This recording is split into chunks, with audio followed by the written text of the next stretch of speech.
మనిషి తను చేసే ప్రతి పని తాను అత్యంత సహజంగా ఎటువంటి ఇబ్బంది లేకుండా హాయిగా బ్రతకటం కోసమే.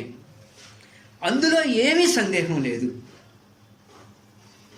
ఏమీ సందేహం లేదు. ఏ పని చేసినా హాయిగా చక్కగా హాయిగా ఆనందంగా బ్రతకటం కోసం ఏ పని చేసినా అందులో ఏం సందేహం లేదు. ఇదొక ప్రాక్టికల్.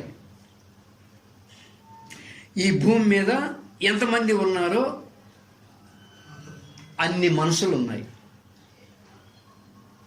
ఈ భూమి మీద ఎంతమంది ఉన్నారో అన్ని మనసులు ఉన్నాయి. ఏమండి, ఎన్ని మనసులు ఉన్నాయో అన్ని రకాల ధ్యాన పద్ధతులు ఉన్నాయి.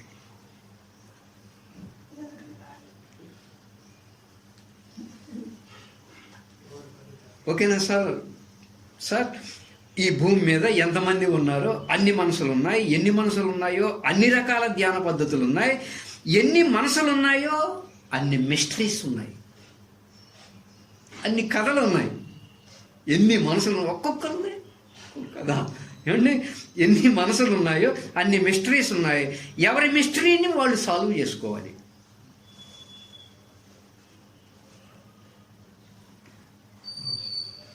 ఎవరి మిస్టరీని వాళ్ళు సాల్వ్ చేసుకోవాలి.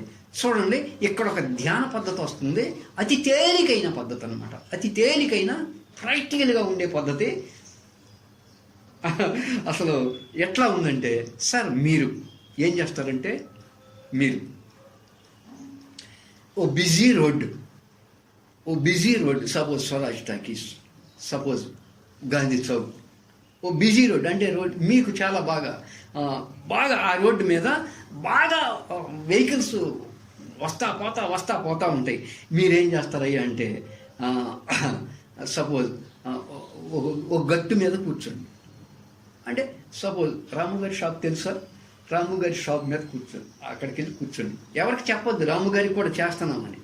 అంటే అట్లా ఒక గట్టు మీద, ఒక బిజీ రోడ్డు మీద వెళ్ళి ఒక గట్టు మీద కూర్చొని ఎవరికీ చెప్పొద్దు చేస్తున్నట్లుగా అక్కడ వచ్చిపోయే వెహికల్స్ అన్నిటినీ కూడా చూస్తూ ఉండండి, గమనిస్తూ ఉండండి.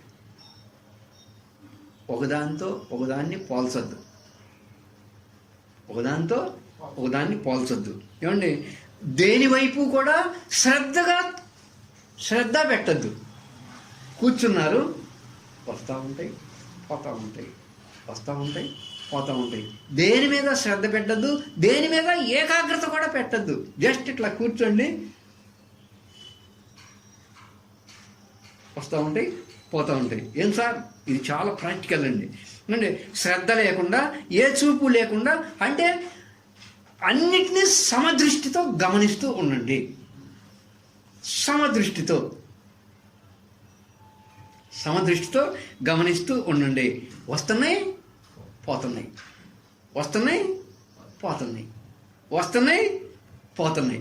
ఏమండి,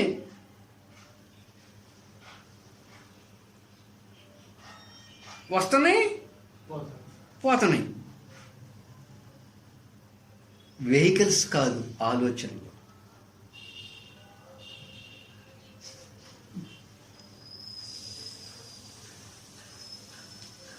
ఓకేనా సార్? ఓకేనా? ఆలోచనలు అంటే రోడ్డు మీద నువ్వు గట్టు మీద కూర్చున్నప్పుడు ఎలాగైతే వెహికల్స్ అన్నీ రకరకాలై వస్తున్నాయో పోతున్నాయో, దేని మీద శ్రద్ధ లేకుండా, దేని మీద ఏకాగ్రత లేకుండా ఒక సమదృష్టితో ఎలాగైతే గమనిస్తూ ఉన్నావో, అలాగే నీ మనసు ఆలోచనలు కూడా ఒక మంచి బిజీ రోడ్డు మీద వెహికల్స్ ఎలా వస్తూ పోతూ ఉన్నాయో, ఆలోచనలు కూడా వస్తున్నాయి పోతున్నాయి. మెల్లగా రాని, నడుచుకుంటా రాని, వేగంగా రాని, ఒక ప్రవాహంగా రాని, ఒక ఎగిసిపడే అలల్లాగా వెహికల్స్ రాని, నువ్వు గట్టు మీద ఉండి జస్ట్ యు ఆర్ వాచింగ్.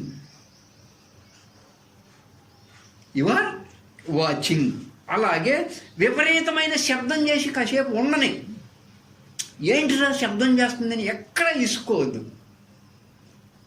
ఏం సార్, ఉండని, వెళ్ళిపోని, మళ్ళీ రాని పోని. ఏదైనా అంటే మన మనసులో కూడా ఏదన్నా ఒక ఆలోచన కొంచెం తీవ్రంగా రాని పోని, ఎలాగన్నా సరే రాని పోని చెబుతుంది ఏందయ్యా అంటే ఏమండి, దేని పట్ల మీరు శ్రద్ధ వహించవద్దు. గట్టు మీద కూర్చున్నారు, వెళ్తున్నాయి.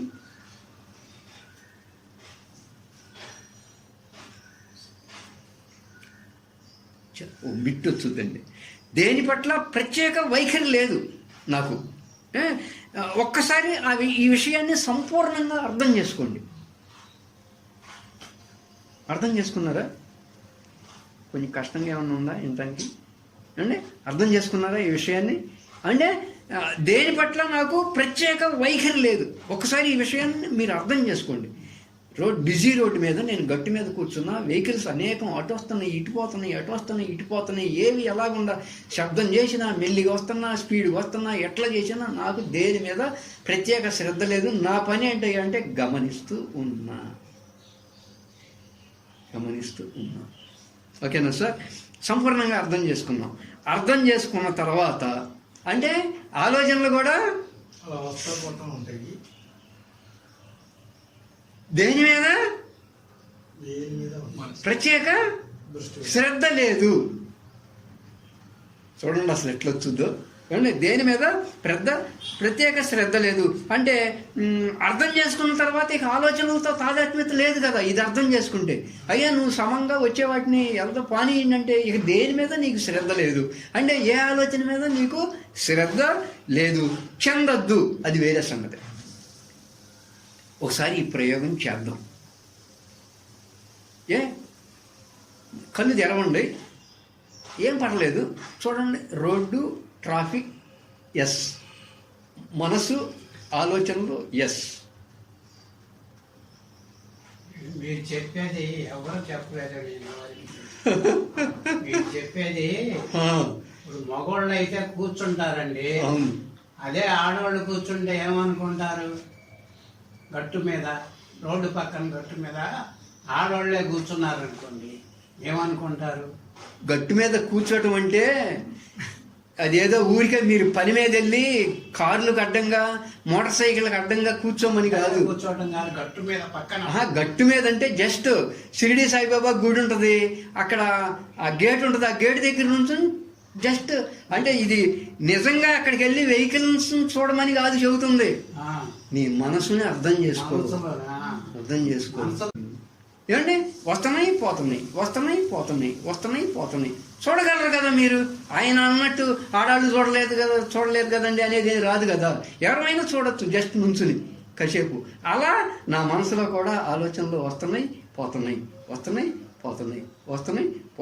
ఏమండి, ఒక్కసారి ఈ ప్రయోగం చేద్దాం. దీనివల్ల మీకేమన్నా పేరు ప్రఖ్యాతులు వస్తాయా? దీనివల్ల మీకెవరన్నా పోగడంలో చేస్తారా? మనం దేనికోసం పోకులాడతలేదు. పేరు ప్రఖ్యాతుల కోసం పోకులాడతల్లా, దండలేయటం కోసం ప్రాకులాడతల్లా. కానీ ఒక వ్యక్తిగా ఈ ప్రకృతిలో విడదీయలేని అంగంగా ఈ ప్రపంచంలో ప్రతి చిన్న విషయానికి ఆందోళన చెందే అలా ఉన్న నువ్వు, ఇప్పుడు వారు ఆందోళన చెందేశారా లేదా? ప్రతి చిన్న విషయానికి ఆందోళన చెందేటువంటి నువ్వు హఠాత్తుగా ఆశ్చర్యపోయేంత ప్రశాంతంలోకి నెట్టివేయబడతావు ఈ ప్రయోగం వల్ల. జస్ట్ మీరు రోడ్డు మీదకి వెళ్ళాలా? ఇప్పుడు ఇక్కడుండి గట్టు మీద కూర్చుని వెహికల్స్ని చూడండి, ఇక్కడ చూడండి, మనసులో ఆలోచనలు చూడండి. ఏమన్నాడు ఆయన? ఆడాళ్ళు కూర్చోరు కదా అన్నాడు కదా. ఎక్కడ కూర్చోబెట్టాడు సుబ్బారావు గారు? రోడ్డు మీద కూర్చోబెట్టాడా లేదా?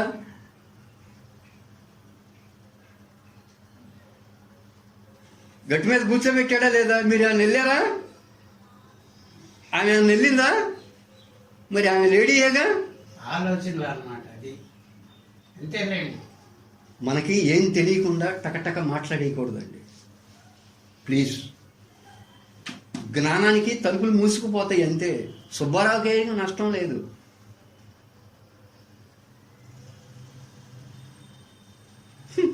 ఒక 5 నిమిషాలు వేస్ట్ అయ్యిద్ది అంతే. ఏమండి, ఎట్లా ఉంది? ఓకే, గట్టు మీదకి వెళ్ళారు, మంచి బిజీ చూస్తున్నారు, అలాగే మనసు ఆలోచనలు కూడా వచ్చిపోతున్నాయి. ఎంత ఆశ్చర్యంగా ఉంది సార్. ఇక్కడ ఏదో ఉందన్నమాట. మరి అలాంటి ఆడడం ఎందుకండి ఇలా ఉన్నాను చెప్పబోతున్నాడు.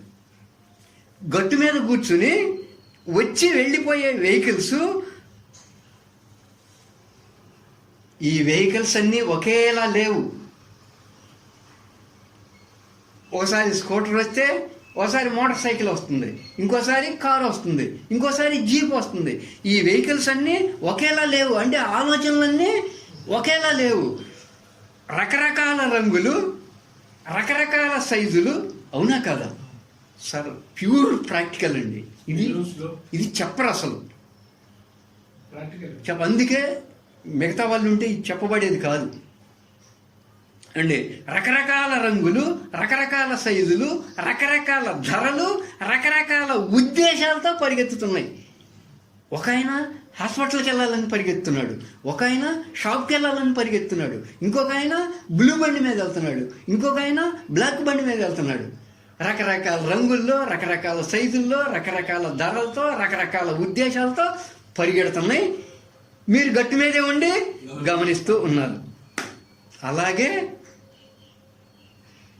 ఒక ఆలోచన ఒక రంగు, ఇంకో ఆలోచన ఇంకో రంగు, ఒక ఆలోచన ఒక ధర, ఇంకో ఆలోచన ఇంకో ధర, ఒక ఆలోచన ఒక ఉద్దేశం, ఇంకో ఆలోచన ఒక ఉద్దేశం. Okay sir? ఎవరికైనా అర్థం కాలేదా? కాకుండా ఉండడానికి అంత తేలిగ్గా లేదు అంటే అలాగే మన మనసులో కూడా జరుగుతుంది. ఈ వచ్చి వెళ్ళే వెహికల్స్ మీద నీ నియంత్రణ ఏమన్నా ఉందా? ఊరికే ఏం చేస్తున్నావు? ఏం సార్, మీరు 20 సంవత్సరాల బోధ 10 నిమిషాల్లో నేర్చుకున్నట్టండి. ఎప్పుడైతే ఆ వెహికల్తో తాదాత్మ్యం చెందామో వస్తుందండి. అంటే వెహికల్స్ మీద నీ నియంత్రణ ఏది లేదు. అట్లాగే వచ్చిపోయే ఆలోచనల మీద నీ నియంత్రణ లేదు. ఇప్పటి వరకు లేదు. నువ్వు అందులో ఏదన్నా ఒక వెహికల్ని నియంత్రించాలి అనుకున్నావు అనుకో, సమస్య స్టార్ట్.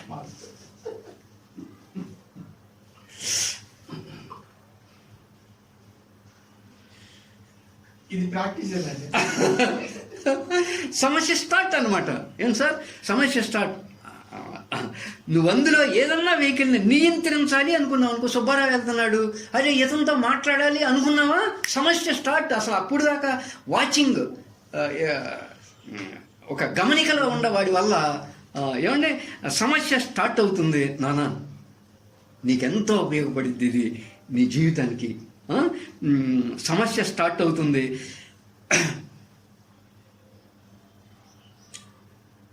ప్లీజ్ సార్, ఒకసారి నువ్వు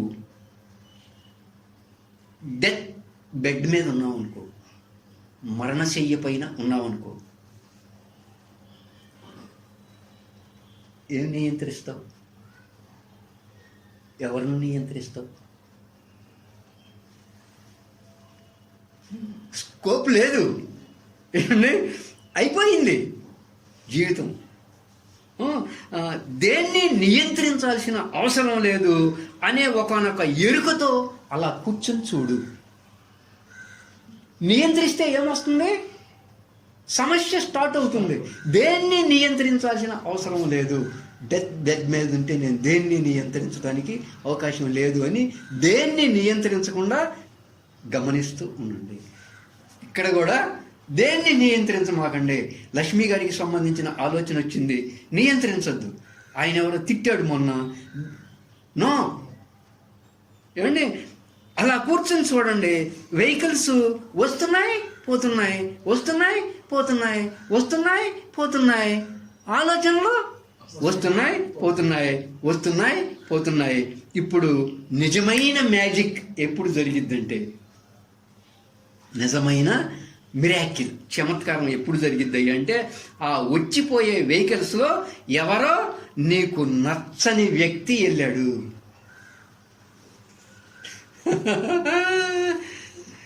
నచ్చని ఆలోచన వచ్చేసింది. ఏమన్నాడు మొన్న పోలిరెడ్డి గారు? సుబ్బారావు బాస్టార్డ్ అన్నాడు. ఏ సుబ్బారావు వెధవా అన్నాడు. నచ్చని ఆలోచన గుర్తొచ్చేసింది.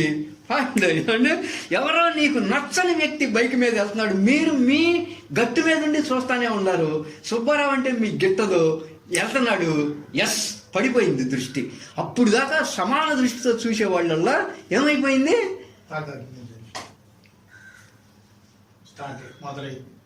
ఏమండి, అంటే బైక్ మీద వెళ్తున్నాడు ఎవరో నీకు నచ్చని వ్యక్తి అనుకోండి, అప్పుడు మన మనసు వెళ్ళి దాన్ని పట్టుకుంటుంది. ఎక్కడి నుంచి చెప్తున్నాడో చూడండి, దాన్ని పట్టుకుంటుంది. So that is the point. ఆలోచనలతో తాదాత్మ్యం చెందటం అంటే, మనసు ఆలోచనలతో తాదాత్మ్యం చెందటం అంటే అది మెయిన్ పాయింట్. ఆలోచనల్ని గమనించేవాళ్ళగా ఉండాలి. సో అది ఆలోచనలతో తాదాత్మ్యం చెందడం. నచ్చని ఆలోచన ఏదో వచ్చింది, తాదాత్మ్యం చెందిపోయావు. దాని గురించి పోలిరెడ్డి గారు వచ్చేసాడు మైండ్లోకి, నిన్న అన్న మాట. ఇక ఏదన్నా ఏమంటే మన మనసులో వచ్చిపోయే ఆలోచనలు ఎన్నో వేలు ఉంటాయి. మీరు గట్టు మీద కూర్చుంటే ఎన్నో లక్షల వెహికల్స్ వెళ్తా ఉంటాయి, ఎన్నో వేల ఆలోచనలు ఉన్నాయి. కానీ హఠాత్తుగా ఒక ఆలోచనను పట్టుకుని, ఒక వెహికల్ని పట్టుకుని మీరు అక్కడి నుంచి ప్రయాణం ఆరంభిస్తారు. ఇక అయ్యలారా, అది కూడా వద్దు. దేనికి చెప్తున్నాడండి? ఇంకా ధ్యానం చేసే పని, మైండ్ ఖాళీ. ధ్యానం ఎందుకు? ఏం సార్, ఏమండి, ఎవరైనా రాని ఎవరైనా పోని, తెలిసిన వాళ్ళు రాని, బాగా నచ్చిన వాళ్ళు రాని, బాగా నచ్చిన ఆలోచనలు రాని, నచ్చని ఆలోచనలు రాని, నచ్చిన ఆలోచనలు రాని. అంటే సుబ్బారావు బోధ చెబుతున్నట్టుగా నీకు రావచ్చు నచ్చిన ఆలోచన, అది రాని. అంటే గట్టు మీద కూర్చున్నావు, నీకు నచ్చని వ్యక్తి వచ్చి వెళ్ళిపోతున్నాడు, నీకు నచ్చిన బంధువు స్నేహితుడు బండి మీద వెళ్తున్నాడు, అదైనా సరే నచ్చంది కానీ నచ్చింది కానీ నువ్వు వాటికి ప్రభావితం కావద్దు. కేవలం గమనించు సాక్షిగా. ఆకాశం మేఘాలని గమనిస్తున్నట్లు, అద్దం ప్రతిబింబాన్ని గమనిస్తున్నట్లు, తెర దృశ్యాన్ని గమనిస్తున్నట్లు, ఏదన్నా జరగని అబ్బాయి సాక్షితత్వంలో ఉండు. ఏదన్నా జరగని సాక్షితత్వంలో ఉండు. మనసు ఎలాంటి ఒడిదుడుకులు లేకుండా మనసులో జరిగే డ్రామాని గమనించు. మ్యాజిక్ జరిగిద్ది అనమాట. అసలు ఏంటి అద్భుతం. ప్రకృతిలో ఉన్న అన్నీ గమనించేవిగా ఉన్నాయి, మనిషికే వచ్చింది ప్రాబ్లం. గేదె గమనించట్లేదా? ఆవు గమనించట్లేదా? గోడ గమనించట్లేదా?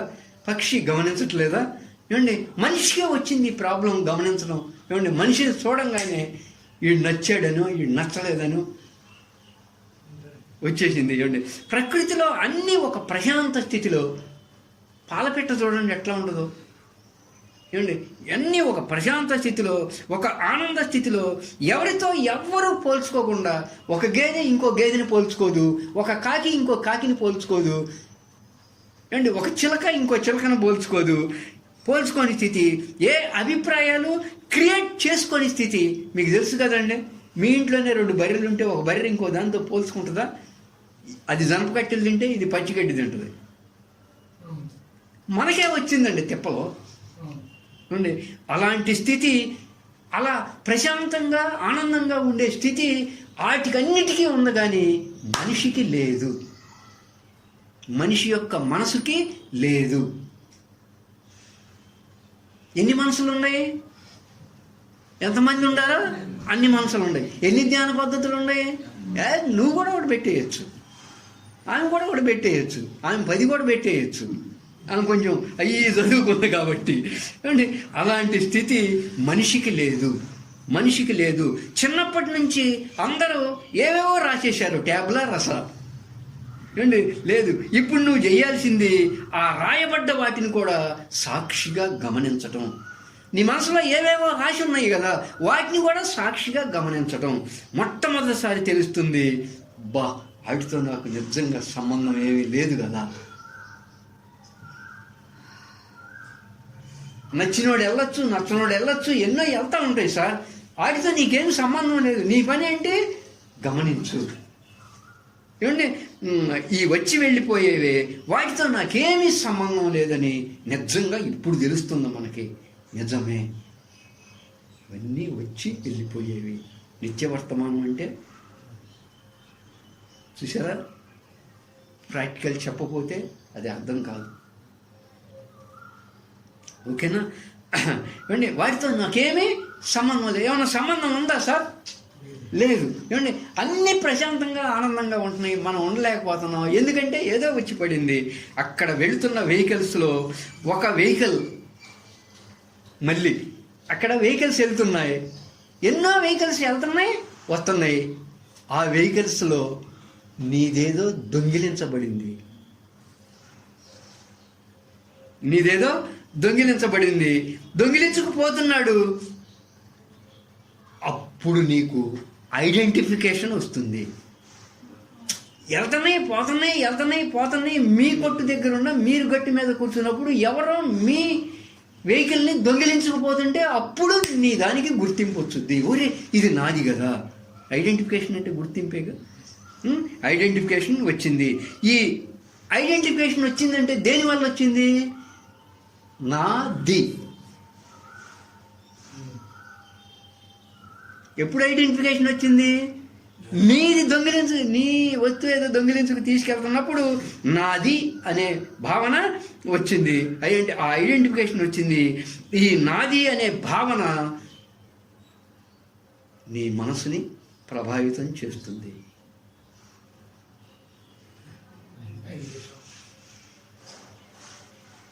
ఊరుకోదు కదండి. ఇక పరిగెత్తికి వెళ్ళిపోతావు, వాళ్ళని రమ్మంటావు, వీళ్ళని రమ్మంటావు. ఏమండి ఇదంతా యాక్చువల్గా ప్రశాంత స్థితి, ఆనంద స్థితి. అంటే దాన్ని కూడా, అలా జరిగేదాన్ని కూడా గమనించి, అది కూడా తీసి, అంటే ఆ నాది అనే దాన్ని కూడా తీసి గమనించితే అది ఒకనొక బ్రహ్మాండమైనటువంటి సాక్షితత్వం. నెంబర్ 1 సాక్షితత్వం అది. నీ వెహికల్ని అట్లని కాదు, అంతరంగం ఫెయిల్ కాకూడదు. అది కూడా తీసి గమనించే ఒకనొక ఆర్ట్, అదే సాక్షితత్వం. అదే సాక్షితత్వం. మన ఇంట్లో సార్ ఇంకొకసారి గమనించండి, మన ఇంట్లో ప్యూర్ ప్రాక్టికల్ అండి ఇది.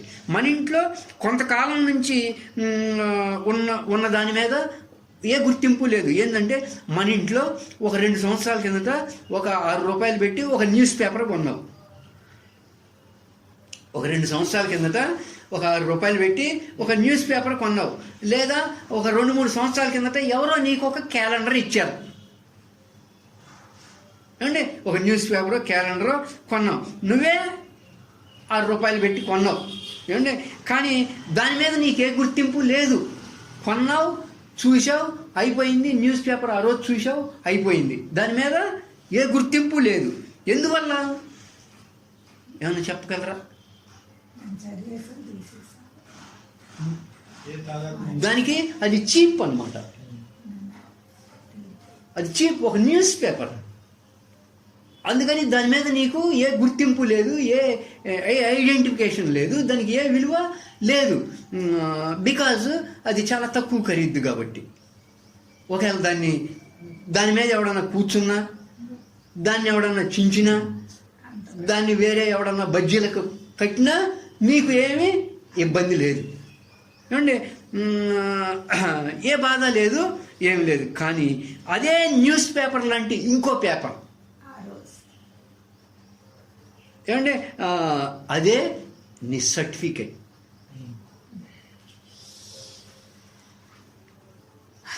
అది న్యూస్ పేపర్ కొనక ముందు నుంచి ఉంది. దాన్ని ఎవరన్నా తన్నారనుకోండి, ఏం జరిగింది? ఏం సార్? అంటే ఐడెంటిఫికేషన్ వచ్చేసింది, గుర్తింపు వచ్చేసింది. సాక్షితత్వం ప్రాక్టికల్ అండి. స్వామి గారు అంత తేలిగ్గా లేదండి. ముక్తి పొందటం, సాక్షితత్వం అంటే చాలా టెస్ట్ చేస్తున్నాడు మిమ్మల్ని. ఏ ఒక్కళ్ళో లైన్లోకి రాలా. ఎంత ప్రాక్టికల్ ఉంది కాబట్టి బోధకు వచ్చినప్పుడల్లా ప్రతి ఒక్కరిని టచ్ చేస్తున్నాడు ఈయన. ఏమండి, గుర్తింపు వచ్చేసింది. దానికి ఎంత చిరుగుబడిందా మీ సర్టిఫికెట్? ఏమండి, ఎంత చిరుగుబడి లేదు నేను చదువుకోలేదండి అంటావా? మీ మ్యారేజ్ అప్పుడు మీరు దిగిన ఒక్క ఫోటోనే ఉంది, ఆ ఫోటోకి కొంచెం చిరుగుబడిందని నీకు, లేదా వేరే వాళ్ళ చేతిలో చిరుగుబడిందంటే ఏమైపోద్ది? ఇప్పుడు నా సర్టిఫికెట్ని ఆమె జస్ట్ చించిందంటే గొడవలే. నుండి గొడవలే అంటే ప్రపంచంలో ఉన్నందుకు గుర్తింపు లేకుండా బ్రతకటం అని కాదండి. ఏమంటే అట్లని సర్టిఫికేట్ని వదిలేయమంటారా ఏంటి మీరు చెప్పేది అని కాదు. అలాగని ప్రపంచంలో ఉన్నందుకు గుర్తింపు లేకుండా బ్రతకటం అని కాదు. గుర్తింపు, ఐడెంటిఫికేషన్ లేని స్థితిలో ఒకసారి ఉండి దాన్ని చూడండి. ఐడెంటిఫికేషన్ లేని స్థితిలో దాన్ని ఉండి దాన్ని సంపూర్ణంగా అనుభూతి చెందండి. ఆ తర్వాత అవసరమైతే అవసరాల కోసం ఐడెంటిఫికేషన్ చెందండి. ఒక్క నిమిషం ఆమె నా సర్టిఫికేట్ చించుతుంది, ఒక్క నిమిషం దానికి ఏమి గుర్తింపు లేదు అని అలా ఉండిపోయి ఆ తర్వాత అట్లా చించకూడదమ్మా అని అనండి. ఎట్లా ఉంటుందో చూడండి. అంటే నాది అనే గుర్తింపుని జస్ట్ వదిలేసి అనుభూతి చెందు. ఎట్లా ఉంటుందో చూడు. ఆ తర్వాత నువ్వు దాన్ని కాపాడుకోవద్దు అంటల్లా. అట్లని చించేయమని కాదు. ఇప్పుడు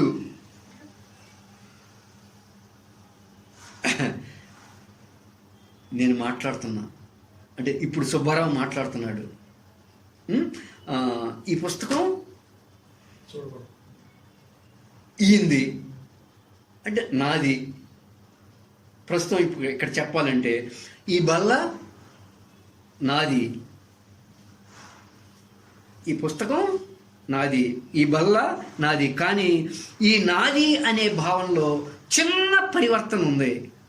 చిన్న పరివర్తన. అది నిజంగా సాక్షితత్వ భావన ఎస్టాబ్లిష్ అయితే, నిజంగా సాక్షితత్వ భావన ఎస్టాబ్లిష్ కనుక అయినప్పుడు ఏర్పడుతుంది. వాడుకున్నంత వరకు నాది, ఆ తర్వాత ఎవరికైనా ఇచ్చేస్తుంది. దీన్ని సాక్షితత్వ భావన ఒక్కసారి వచ్చిందంటే దూరాన కూర్చుని ఇదేం చెప్తున్నాడయ్యా అంటే, బ్రో దీన్ని నువ్వు బాగా అర్థం చేసుకోవాలి, ఆషామాషి కాదు. ఏంటంటే దూరాన కూర్చొని బ్రో నువ్వు చాలా అర్థం చేసుకోవాలి, బ్రో నువ్వు అట్లా చెయ్యాలి ఇట్లా చెయ్యాలి అని సలహాలు ఇవ్వటం కాదు. వీలైతే చేసి చూడండి నువ్వే అని అన్నాడు. లేదా ఎన్నో ఆప్షన్స్ ఉన్నాయి మీకు. ఇదేందండి నువ్వు ఏదేదో చెప్పావు, గట్టి మీద కూర్చోవాలంటావు, నేను వెళ్ళి ఆడగట్టు మీద కూర్చునేది. ఇది కాకపోతే మీకు ఎన్నో ఆప్షన్స్ ఉన్నాయి. ఎంతమంది జనం ఉన్నారో అంతమంది ధ్యాన పద్ధతులు ఉన్నాయి కదా. యాక్చువల్గా చేయమంటల్లా ఇది. ఏమండి వీలైతే మీరు చేసి చూడండి. లేదా ఎన్నో ఆప్షన్స్ ఉన్నాయి. నచ్చితే ఓకే, నచ్చకపోతే ఎవరికి ప్రాబ్లం లేదు. నీకు ప్రాబ్లం లేదు, ఈయనకి ప్రాబ్లం లేదు. యథా ఇచ్చేసి అండి ఎవరి బ్రతుకు వారే బ్రతకాలి. ఎవరు చావు చావాలి. నీ చావు నా బ్రతుకు నీ బ్రతుకు. ఏమండి ఎవరి బ్రతుకు వారే బ్రతకాలి. బాగా అర్థమవుతుందా సార్? ఎవరి బ్రతుకు నీ బ్రతుకు, నీ చావు నా బ్రతుకు నా చావు. ఎవరి వెలుగు వాళ్ళే వెతుక్కుని అందులో వెలగాలి. ఎవరి వెలుగు వాళ్ళే వెతుక్కొని.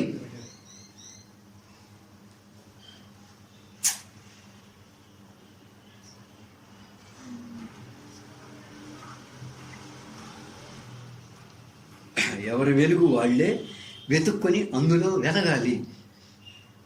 అంతే. రోజు సైకిల్ తొక్కడం వల్ల మీకేమవుతుందో లక్ష్మీనారాయణ గారు చెప్పండి. రోజు సైకిల్ తొక్కటం వల్ల సైకిల్ తొక్కటం తేలికవుతుంది. అవునా కదా చిన్నడా? రోజు సైకిల్ తొక్కటం వల్ల సైకిల్ తొక్కే ప్రక్రియ తేలికవుతుంది. ఏమండి, రోజు ఈత కొట్టడం వల్ల ఈత కొట్టే ప్రక్రియ తేలికవుతుంది. అంటే ఏదైనా సరే, ఏ పని అన్నా కానీ, అది టాపీ కానీ పటాలు కట్టే పని కానీ, ఏదన్నా కానీ ఒక పని బాగా చేయడం వల్ల అది రాబోయే రోజుల్లో చాలా తేలికై కూర్చుంటుంది. ఏమండి, అవునా? కరెక్టేనా? ప్రతిరోజు సైకిల్ తొక్కటం వల్ల సైకిల్ తొక్కే ప్రక్రియ తేలికవుతుంది. ప్రతిరోజు ఈత కొట్టడం వల్ల ఈత కొట్టే ప్రక్రియ తేలికవుతుంది. ప్రతిరోజు పూజ చేయటం వల్ల పూజ చేసే పని తక్కువ అవుతుంది, తేలికవుతుంది. ప్రతిరోజు ఏదో చేయటం వల్ల రాబోయే రోజుల్లో అది చేసే పని చాలా తక్కువ అవుతుంది. ప్రతిరోజు జీవించటం వల్ల జీవితం రోజు రోజుకి తేలికవ్వాలి కదా, ఎందుకు కష్టమవుతుంది? మీకు తేలికవ్వాలి కదండి. ఇప్పుడు ఎన్ని సంవత్సరాలు సార్? 70 సంవత్సరాలు ఆయనకి, సుబ్బారావుకి 60 సంవత్సరాలు, మీకు 40, 50, 40 సంవత్సరాల నుంచి జీవిస్తున్నాం కదా, జీవించడం తేలికవ్వాలి కదా, అవునా కదా? జీవించాల్సిన విధంగా జీవించాలి, సులువు అవ్వాలి కదా. ఏమండి, ఎందుకు కాంప్లెక్స్ అంటే ఎందుకు కాంప్లెక్స్ అవుతుంది? ఓహో,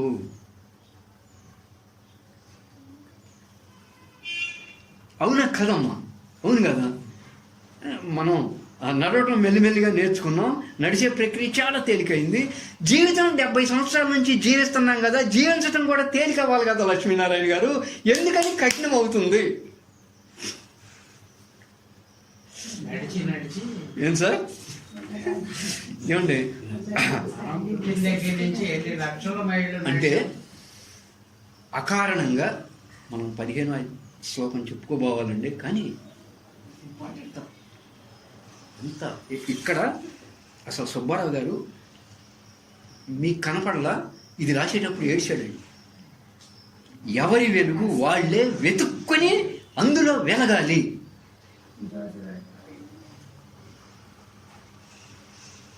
నువ్వే వెతుక్కోవాలి.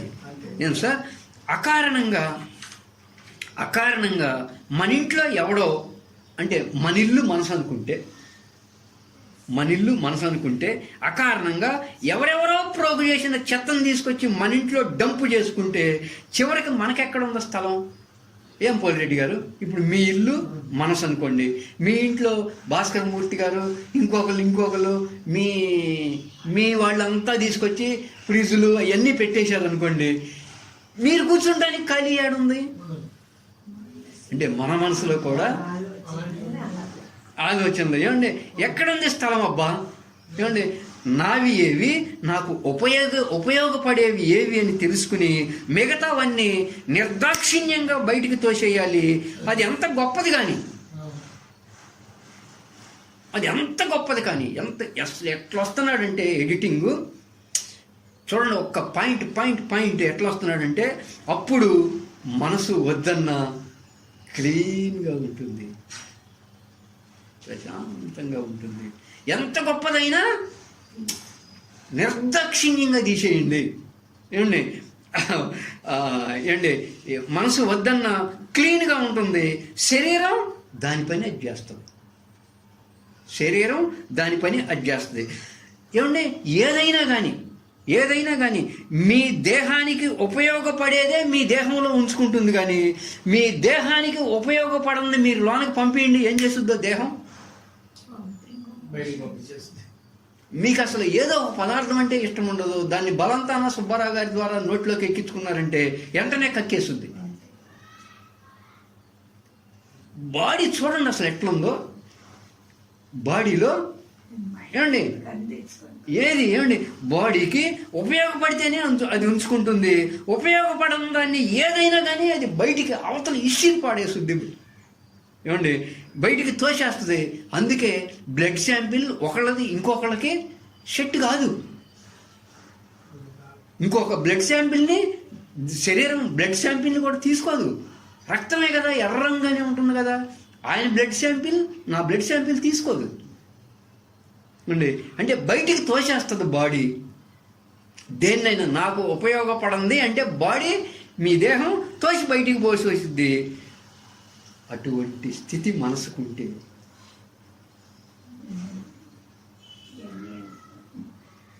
ఉపయోగపడింది, దీన్ని బయటికి తోసేస్తా అనేటువంటి స్థితి కనుక మనసుకుంటే బాధలు ఉండవు. అసలు ఆధ్యాత్మికత, ధ్యానం అసలు ఏం లేవు.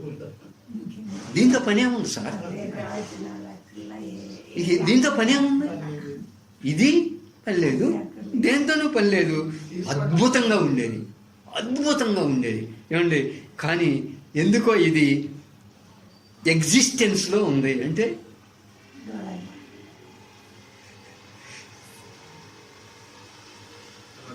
ఓకే, ఇది ఎందుకో ఎగ్జిస్టెన్స్, ఉనికిలో లేదు, ఉనికిలో ఉంది. అంటే బాడీ మనసు తీసుకుంటాం. ఓహో, ఎందుకో ఇది ఎగ్జిస్టెన్స్లో ఉంది. దాన్ని సాల్వ్ చేయడం అసాధ్యం, కానీ దానికి పరిష్కారం ఉంది. ఆ పరిష్కారం సాక్షితత్వం. దాన్ని సాల్వ్ చేయటం అసాధ్యం ఏం కాదు, అసాధ్యం, కానీ దానికి పరిష్కారం ఉంది. ఆ పరిష్కారం సాక్షితత్వం, అదే విట్నెస్. గట్టు మీద కూర్చున్నావు, నీ వాడు వచ్చినా, నీ బంధువు వచ్చినా, నీ స్నేహితుడు వచ్చినా, దేన్ని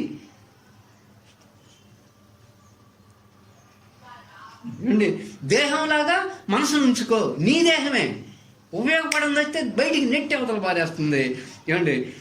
ఆ పరిష్కారం సాక్షితత్వం, విట్నెస్. అది ప్రత్యేకంగా సాధించేది కాదు.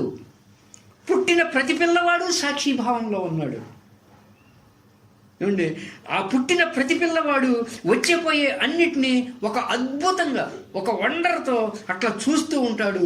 ఏ తాదాత్మ్యత భావన పిల్లవాడికి ఉండదు ఏమండి. నో అటాచ్మెంట్, బాహ్య ప్రపంచ భావన నో, దేహ భావన నో, మనసు ఆలోచనల భావన నో, నో అటాచ్మెంట్. అంటే నువ్వు ఉన్నావు ఒకప్పుడు ఏమండి. సో మనందరం ఆ స్థితి నుంచి బయటికి వచ్చిన వాళ్ళమే, అవునా? ఆ స్థితి నుంచి బయటికి వచ్చిన వాళ్ళమే. తిరిగి ఆ స్థితిని మనం పొందాలి. అప్పుడు నీకు ఇక దేంతోనూ అవసరం లేదు. తిరిగి మనం ఆ స్థితిని పొందాలి. రవీంద్రనాథ్ ఠాగూర్ గారు అంటాడు, ఎవరో రవీంద్రనాథ్ ఠాగూర్ గారు, every man has to become a child. Every man, ప్రతి ఒక్కళ్ళు, ప్రతి ఒక్క మానవుడు టు బికమ్ ఎ చైల్డ్, చిన్న పిల్లవాడిలాగా తయారవ్వాలి. బైబిల్లో ఏం చెప్తారయ్యా అంటే, ఎవరైతే చిన్నపిల్లల్లాగా నిర్దోష భావంతో చరిస్తూ ఉంటారో వారు మాత్రమే పరలోక రాజ్యాన్ని చేరగలరు అని బైబిల్లో ఉంది. ఎవరైతే నిర్దోష భావంతో చిన్నపిల్లల్లాగా చరిస్తూ ఉంటారో వాళ్ళందరూ, కళ్ళున్న వాళ్ళందరూ నేను చెప్పేది చూచెదరుగాక, చెవులు ఉన్న వాళ్ళందరూ దీన్ని వినెదరుగాక అంటాడనమాట జీసస్ క్రీస్తు. ఓ, ఎవరైతే ఏమయ్యా మనకి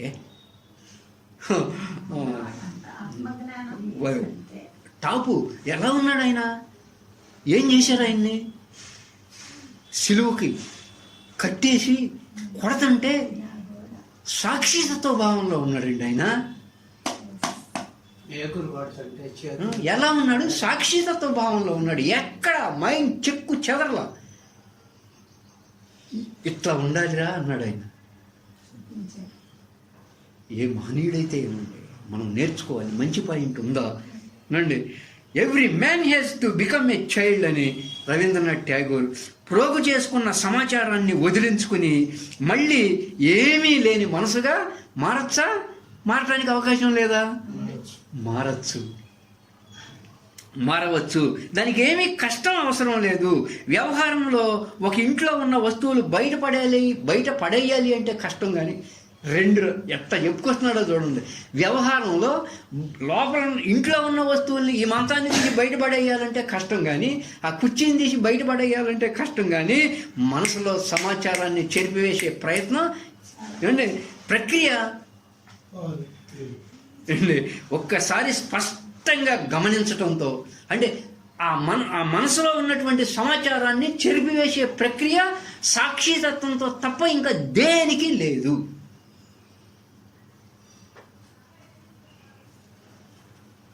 దాన్ని చెరిపివేసే ప్రక్రియ.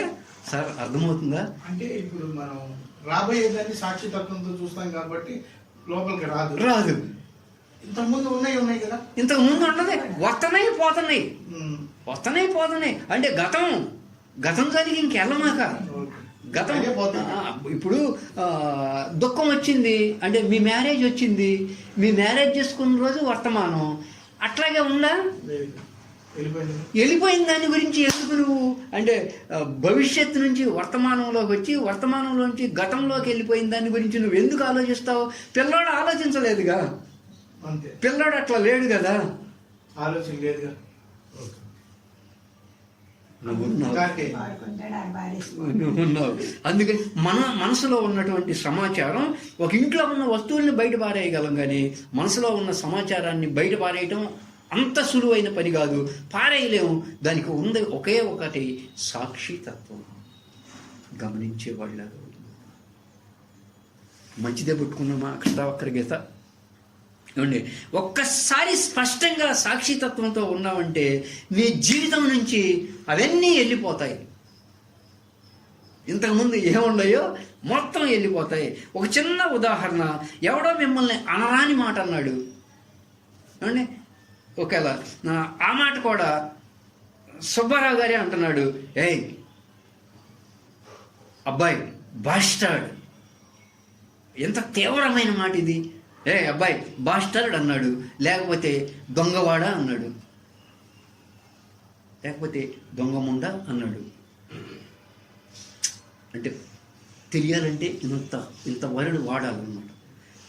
అన్నాడు లఫుట్ అన్నాడు, పోలిరెడ్డి లఫుట్ అన్నాడు, లేకపోతే పోలిరెడ్డి గారే ఏ సుబ్బారావు గారు ఆ పొజిషన్లో ఉన్నావు కానీ నువ్వు పెద్ద లఫుట్ అన్నాడు. ఆయనే సుబ్బారావు గారిని. ఏమంటే దాంతో మనసు గాయమయ్యింది. శరీరానికి గాయం అయ్యిందా? అవలా. ఏమండి అంటే మనసుకే అయ్యింది గాయం. శరీరానికి కొట్టిన దెబ్బ ఎవరికైనా ఒకే విధంగా తగ్గుతుంది. నీకైనా ఒకే విధంగా తగ్గుతుంది, నాకైనా ఒకే విధంగా తగ్గుతుంది. మెడిసిన్ వాడకపోతే, ఆయింట్మెంట్ వాడకపోతే.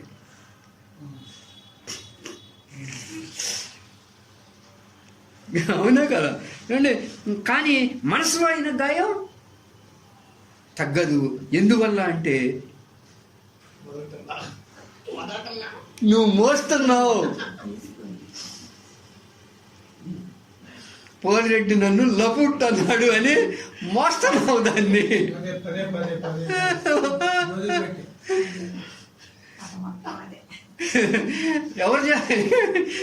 ఎవరి దగ్గర ఉందో సార్ ఫాల్ట్?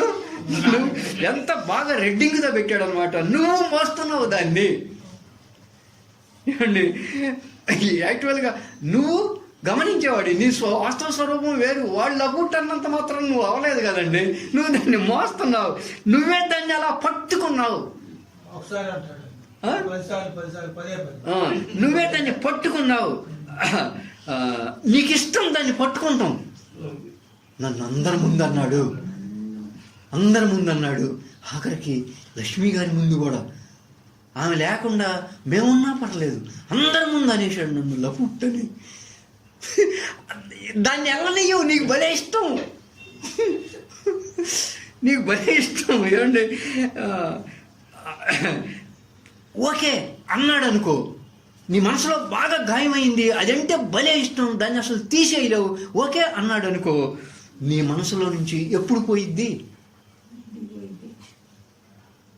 మీరు చెప్పొద్దులేండి, ఈయనే చెబుతాడు మొత్తం. ఎందుకండి సరే, ఇప్పుడు ఆ బాస్టర్డ్ అన్న గాయం ఎట్లా పోయిద్ది అంటే ఆయన పోలిరెడ్డి గారు సుబ్బారావు గారిని బాస్టర్డ్ అన్నాడు. అది బాగా ఇష్టమై ఇంతమందిలో నన్ను అన్నాడని సుబ్బారావు మనసు విపరీతంగా గాయం అయిపోయింది. ఆ గాయం ఎట్లా పోయింది? శరీరానికి అయిన గాయం ఎట్లాగో పోతుంది, వారం రోజులకో 10 రోజులకో నెలకో 2 నెలలకో 10 నెలలకో. మరి ఇది ఎట్లా పోతుంది అంటే అందరి ముందు ఆ వ్యక్తి వచ్చి సారీ అంటే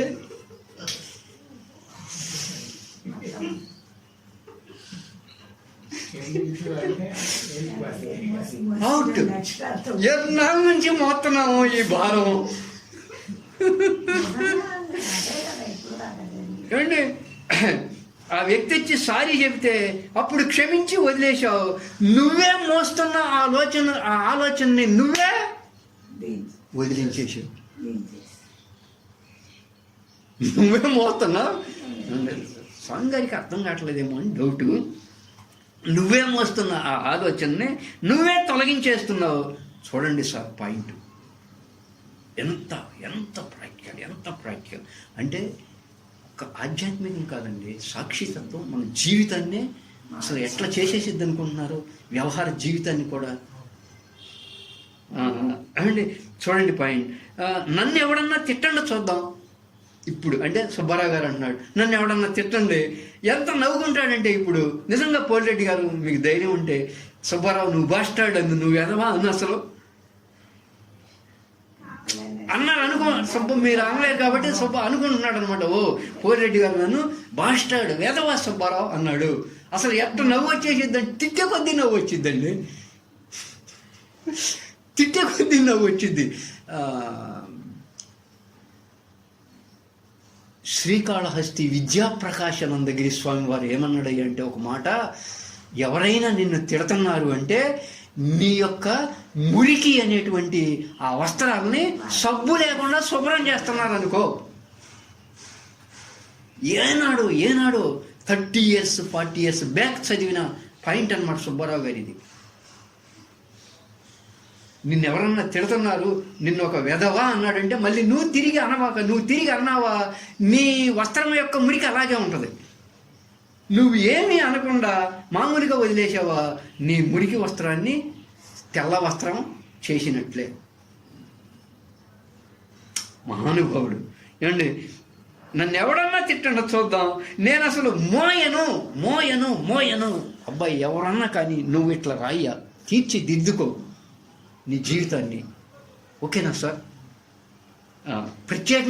ప్రత్యేకించి చెబుతున్నాడు నీ కాదు, భవిష్యత్ నీది. నాకు తెలుసు నువ్వు నన్ను పొగిడినా రియాక్ట్ అవ్వను, తిట్టినా రియాక్ట్ అవ్వను. ఎందుకంటే ఓ సాక్షితత్వ భావంలో ద్వంద్వాలని తెలుసుకున్నా. కర్మలు ద్వంద్వాలు ఎప్పుడూ అలాగే ఉంటాయి. తిట్టడం పొగడడం ద్వంద్వాలకు సంబంధించింది. నేను ద్వంద్వాన్ని గమనించేవాళ్ళగా సాక్షితత్వంలో ఉన్న 9వ అధ్యాయం అయిపోతుంది. ఏం సార్, నాకు తెలుసు నువ్వు నన్ను పొగిడినా రియాక్ట్ అవ్వను, తిట్టినా రియాక్ట్ అవ్వను. ఎందువల్ల అంటే వాడితో నాకేం సంబంధం లేదు. ఏంటి లేదన్నా ఒక స్థితి మనం అందరం మూలం కోసం వచ్చాం ఇక్కడికి. మూలం అంటే ఆనందం, ప్రశాంతత. మూలం దొరకదు ఎవడికి. ఆనందం ప్రశాంతత అంటే తెలియదు కదండి. ఆనందంగా ఉండాలంటే తేలికైన మార్గం మీకు తెలుసా?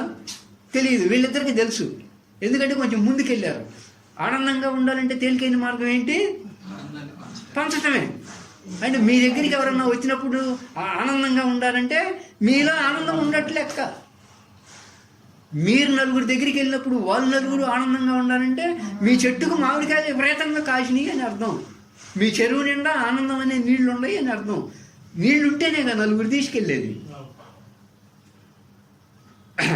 ఏం సార్ అంటే ప్రశాంతత, ఆనందం అనేది మూలం దొరకదు. ఎప్పటికీ మూలం దొరకదు.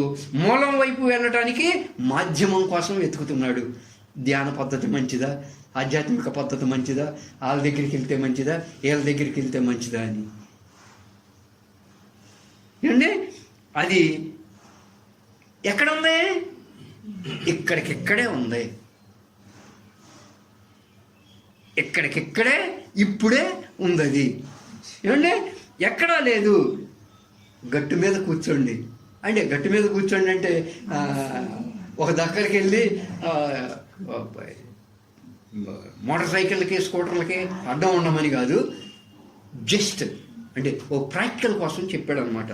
ఏమండి, గట్టు మీద కూర్చోండి, ట్రాఫిక్ జామ్ని ఎవరికి చెప్పకుండా సైలెంట్గా కూర్చుని వచ్చిపోయే అన్నిటినీ ఎలాంటి ప్రత్యేక శ్రద్ధ లేకుండా మీరు ఒకసారి చేయండి ప్రాక్టికల్ సుబ్బారావు గారు.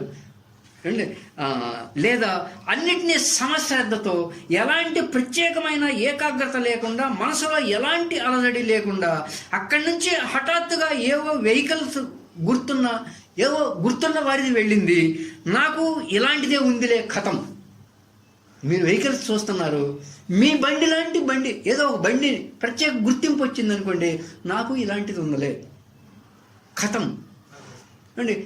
ఓ స్త్రీ కనపడింది, ఓ ఈమె చీర ఇట్లాంటి చీరే మా భార్య కూడా దగ్గర ఉంది, ఇట్లాంటి చీరే మా అక్కయ్య దగ్గర ఉంది, ఇట్లాంటి చీరే మా చెల్లెల దగ్గర ఉన్నది, కథం. ఏమండి, కథం అంటే ఐడెంటిఫికేషన్ వచ్చింది, గుర్తించాలి. అక్కడ ఒక ఎర్ర చీర కట్టుకున్నాను వెళ్ళింది, నా వైఫ్కి నా సిస్టర్కి ఎలాంటిదే ఉంది, ఐడెంటిఫికేషన్, గుర్తించు, జట్స్ ఆల్. మొదటిసారి మీ ఓన్ మనసుని గమనించండి. ఎంతో ప్రశాంతంగా ఎంతో ఆనందంగా ఉంటుంది మీ ఓన్ ప్రాసెస్తో, అంటే ప్రాక్టికల్, అంతేగా మీ ఓన్ విధానంతో, పద్ధతితో. ఈ క్షణం ఇలా మాట్లాడుతున్నాం, ఈ క్షణం అంటే రాసినప్పుడు అన్నమాట, ఈ క్షణం ఇలా మాట్లాడుతున్నాము, తలుపు తెరిచే ఉంది. దూరంగా చెట్టు మీద ఓ సీతాకోక చిలుక వచ్చి అలా ఆగింది, గమనిస్తూనే ఉన్నాం. ఆ చెట్టుకి ఇక్కడికి మధ్యలో ఒక ఆంజనేయ స్వామి పతాకం ఒక ఇంటి మీద ఎగురుతూ ఉంది చల్లగాలికి. ఆ చల్లగాలి ఇక్కడి దాకా రాలేదు. ఏమంటే ఆ చల్లగాలి చెట్టుకి మధ్య ఏదో ఒక పతాకం ఎగురుతుంది, చల్లగాలి వస్తుంది, కానీ ఇతని వరకు రావడం లేదు. ఎదురుగా ఉన్న చెట్టు మీద ఏదో పెట్ట వాలింది, ఆ చెట్టు కొమ్మ ఊగుతుంది. సీతాకోక చిలుక వచ్చింది, సీతాకోక చిలుక్కి తలుపు తెరిచి ఉంది, నాకు మధ్యలో ఒక పతాకం ఎగురుతుంది, దాన్ని చూస్తున్నా. బాగా చల్లగాలి వేస్తుంది, పతాకం ఎగురుతుంది, చల్లగాలి నా వరకు రావడం లేదు. ఈ లోపల ఒక పెట్టొచ్చి ఆ చెట్టు మీద కూర్చుంది. ఏమండి, చెట్టు కొమ్మ కూడా ఊగుతుంది. గమనిస్తున్నా, జస్ట్ అబ్జర్వ్, గమనిస్తూ ఉన్నా. ఏ భావన లేదు, గమనిస్తూ ఉన్నా. ఏ భావాన్ని నేను కలిగి లేను, మనసులో జరుగుతూ ఉన్నాయి. నేను జస్ట్ గమనిస్తూ ఉన్నా, ఏది వ్యక్తపరచడం లేదు. ఇదేంటి ఈ చెట్టు ఊగుతుంది, ఇదేంటి ఈ పతాకం ఊగుతుంది, ఏమి లేదు. That is the witness, that is the సాక్షిత్వం నా మనసులో. This is the one practical సాక్షితత్వంలో ఉండటానికి ట్రై చేయండి, ఎంత ప్రశాంతంగా ఉంటుందో. ఎస్.